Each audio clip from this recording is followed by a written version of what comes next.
let's talk about what I read in February. Hello, fellow book nerds. This is Gabby, and now is that wonderful time of the month when I tell you what I read in the month prior. So, February was nowhere near as powerful as January, but I feel like that always is the case. I always start the year so strong, especially because March drags like nobody's business. Like, it just drags, and you're there like, we've been here for 5 years. So that's how it feels. So I feel like there's just so much time to read books. And then February comes and you're like, whoa, well, that just finished out of nowhere. There was a main culprit behind my reading, and we'll get there. But I read 7 books, which is still really, really good. But, just for to the 13th of January is not quite the same. But the 7 books I read were a bit of a mixed bag. I will say I feel like my reading was stronger in January for sure, but we did have a 5-star, we did have a 4.5, and we also had a 2 and 1.5 stars. So there's a plethora. Let's get into it. So let's start actually from the lowest, go up to the highest so that we can end this video on a high note. And the worst book I read in February was The Final Hunt by Audrey J. Cole. So this is the book that I gave 1.5 or 1 star if you look at the just star rating, according to Copile. And honestly, this book was terrible. It was really bad. So it was been a while. It was an audiobook that I picked up. It just kind of looked fun. It was on script. I love me a good thriller, especially when I'm reading lots of fantasy. And at the time I was reading a very, very dense fantasy book. I was like, great. I just need a little palate cleanser. I just need something. And it felt like the right choice, but it was not the right choice. So let's get into why it was not the right choice. Also, I did not give a 1 star all of 2023, and it is kind of amazing that I broke that streak in February. I also feel like I've not given that many 2 stars, so this whole Copile is working in terms of giving me more diverse ratings, so that's good. We might, reflect on that more deeply, but so far so good. It starts so good. The Final Hunt starts so good. The promise is there. So the book starts with a emergency call from a friend who's telling that their friend, the main character's husband, is gone missing, and they were hunting bears, and then he got mauled by a bear. So the main character is really devastated in the beginning of the book. She loved her husband, she misses her husband, and she feels like she has no purpose now. And that is until a day where she's in her husband's cottage, and she finds these photographs that basically prove that he was a serial killer, and his thing was killing young women teachers. So you're starting off the book with a bang. You're like, oh my god, this is such an interesting setup. The wife has to come to terms with the fact that her husband for years was a serial killer. That's pretty much confirmed. So she has to, understand that she loved him, but he wasn't who she thought he was, and also he died. And then the murder investigation also throws a wrench into things. But the execution of this book was just ridiculously bad. I don't know. It was so bad. I was flabbergasted as I was reading. I was like, okay. So firstly, the characters, paper thin, wafer thin, just the husband, I don't know why I would care that he's a serial killer, because I know nothing about their relationship or their dynamic together. I've seen no good times. I've seen no positive things in the flashbacks or negative things. He's just this idea of a character, and he really just wafer thin. I don't understand why we didn't have a couple of flashbacks, understand the relationship, just set up what the relationship was and how it's devastating, why it's devastating, and what she lost, and how he deceived her. All of that, none of that. Also, the rest of the characters, absolutely wafer thin. Even the main character. The plot twist was the most obvious plot twist I've seen in a very long time in a thriller book. A character gets introduced and you're like, okay, so they are either a killer or they're some kind of accomplice. Something's done, 1000%. And the book did not even try to, it was pretending that we didn't all think that it was this person, but like we all know it was this person. It was the most cliched obvious thing. It was honestly just like so bad. There's also like a very, very, very, very unnecessary love story in this. The book takes place like over, like the main thing is like a couple of days or maybe like a week or something. This woman's meant to be psychologically devastated, completely deceived, reassessing her whole existence, and there's just this ham-fisted terrible romance right in there, and you're like, why are we here? Why are we here? So overall, really bad. I gave it, like I said, 1 star on Goodreads, 1.5 I guess in my archive thingies. But honestly, the setup was interesting, but everything after that, I did not. It was really bad. No. Then a book we don't have to spend too much time ruminating upon, but it's The Eclipse, or just Eclipse, by Stephanie Meyer. So I'm doing a reread of the whole Twilight saga. We actually already read Breaking Dawn this month, so the reread's almost complete. We will be reading Midnight Sun, but God knows when. There's a 22-week wait on my library audiobook haul, so we'll see. The Eclipse, obviously, if you don't know, Twilight by Stephanie Meyer. We have Bella, we have Edward. Edward's a vampire. Love ensues. Eclipse was terrible, really terrible. I don't remember it being as bad as it was. Honestly, like, I knew that I hated New Moon, but I actually think I hate Eclipse more than I hate New Moon. It was really not a good book. I said in my review, everyone was driving me insane. Why is everyone so possessive and controlling? Why is Jacob an assaulter? And why did her cop dad approve? And that's just pretty much summarized my thoughts on that. Honestly, it's like so terrible. How was I reading this as a child? What ideas did that give me about myself, others, and romantic relationships? I don't even want to go there. 2 stars. Very bad. Very bad. Okay, then for a little bit more, maybe a surprising one, but at the same time, if you watch my review, you know. A Tempest of Tea by Hafsa Faisal was a 3-star read. Fantasy world where we follow an owner of a tea shop that also is like a blood drinking tavern at night. And it's kind of like a Six of Crows heist-esque escapade. I have a full review where I talk about like all the things I liked and didn't like. Overall, though, I think it was just kind of okay. I would not be wanting to recommend this to too many people. I would probably not be reading the sequel because I just don't really care. The characters were a little flat. The relationships were very flat. Overall, I feel like the book just didn't know what it wanted to be. Was it a heist? Was it a dark, steamy horror? No. What was it? I don't know. In the end, just felt really flat for me, so I wasn't in love. Then apparently with a 3.5, I'm like, really? Is House of Flame and Shadow by Sarah J. Maas.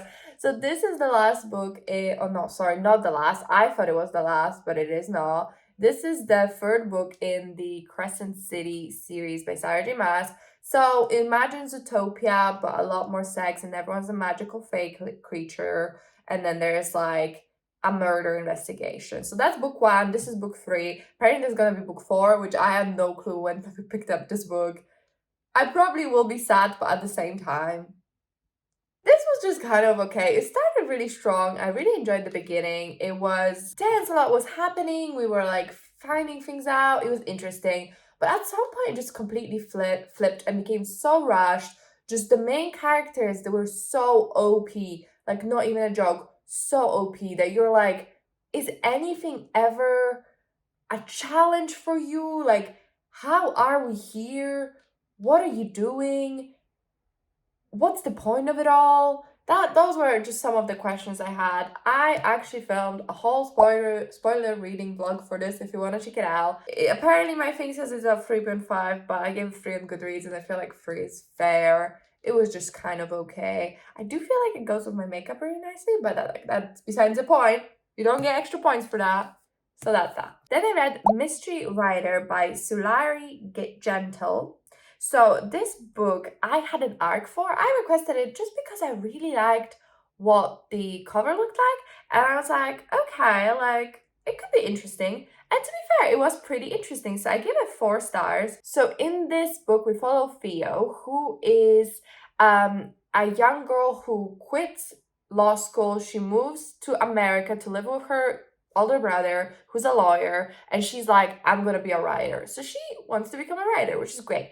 And she has this really great friend writer who she meets in this cafe, and he helps her be better at her craft, and they kind of strike up this friendship and maybe even a romance, until one day Theo goes to visit him and he's found brutally murdered. So from there you just have this like escalation of a chase to find out who did it, and there's a lot of like conspiracy theory things going on, because we have interspersed like these entries on conspiracy theory boards, and it's all very like cloak and dagger mysterious. I really enjoyed it. I will say sometimes it like bordered on ridiculous, where you're kind of like, okay, whatever you say. But that being said, I still had fun. I still thought it was tense. I did feel like being pulled down into a rabbit hole. And I thought the characters were really strong. The relationships between them were strong. I really liked the brother-sister relationship.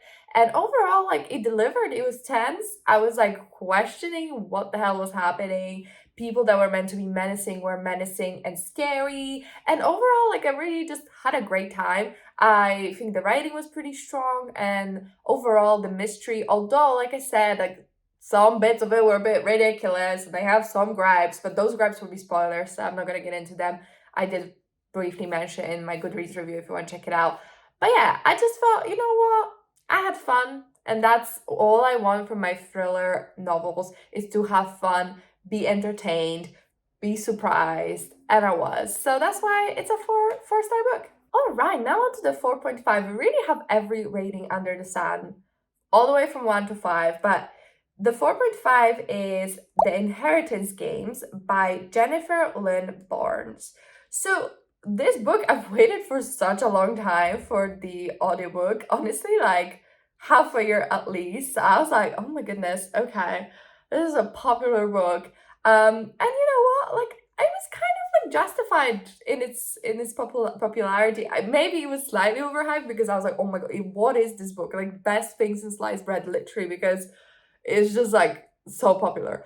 But in this book, we follow a young girl called Avery, and Avery is struggling financially. I think her parents both passed away, or her mom passed away. Her dad's like kind of deadbeat, absent from her life. The only person she does have is her sister, who took her in, and she lives with her sister. But sometimes she has to sleep in her car because the sister has an asshole of a boyfriend. Like, she's a very smart, capable person, but not necessarily able to live up to her full potential because of all those strives. And one day she meets this weird boy at school when the principal pulls her into her office, and he's like, we've been trying to find you forever. Why are you not answering our letters? You are named in a will of this billionaire who's my grandpa, and you have to come to the reading of the will. So this billionaire guy pretty much leaves her everything, like the whole of it. But to get her inheritance, she has to live in the Hawthorne Manor with his 4 hot grandsons and figure out like why like she doesn't even know who this billionaire guy is. How did he know her? Did he have anything to do with her mother? Those kinds of questions. I had a really great time. Honestly, like, the audiobook was pretty well performed. It was like some slightly ridiculous at times, but it's honestly just fun. It's good for the genre. It's great for fans of Knives Out, which I love. And it had good mystery, it had good writing, it had, the characters were slightly caricatures of like these kinds of archetypes, but honestly, I just had a good time. And I feel like this kind of like YA mystery with this kind of setup, you just want to have fun, be intrigued, like the people you're reading about, and all of these things were true for me. So I gave it 4.5. I don't really have too many gripes or anything like that. So yeah, really enjoyed it. Okay, and then the last book I read and gave 5 star was Where the Dark Stands Still by A.B. Poranek. So this book is by a Polish author, or like a Canadian author with Polish roots. It's like a fairy tale-esque story about a girl who wants to get rid of her powers because she's considered a witch in her village and everyone's scared. So she goes to find this like flower who can grant wishes. But when she goes to the flower, she actually meets Lesher, who's this wood spirit.